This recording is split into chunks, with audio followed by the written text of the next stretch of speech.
परवा लक्ष्मी झाले हो का बरं. बोले वो मास्टर साहब तुम बोल रहे थे हाँ. मी सोहळ्यात होते सर हम्म. आले सर म्हणजे डेफिनेटली आले तर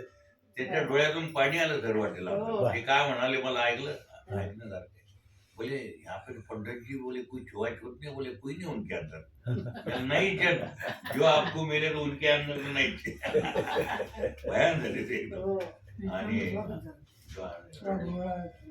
ते जागतिक कीर्तीचे विद्वान आहेत बरं का त्यांच्या आणि हिंदू आणि बौद्धाचं समन्वयाचं काम हे विमान सोडले की दुसऱ्या ह्याच्यात बसले मला म्हणे महाराष्ट्र जी मैं जब आऊंगा तब पहिले वहां पे आऊंगा ते इथं आले मग मी इकडे आणले जाणं बालाजीचं दर्शन घेते आणि ते इंगळे ताईचं ती कोणती शाळा तिथं ती भेटली आम्हाला ते त्या माय बसल्या आपल्या ते 9 वारीत होत साडी दिल्लीत बसले त्यांच्या बरोबरची हे कोण आहे हे देवी आहे अशी काय म्हणजे लक्ष्मी आहे की देवी है सभी देवी स्वरूप है नहीं कौन है बोले मैं वो हेडमास्टर थे और वो प्रेसिडेंट भी थे अच्छा क्या लिख रहे बोले मैं मेन पॉइंट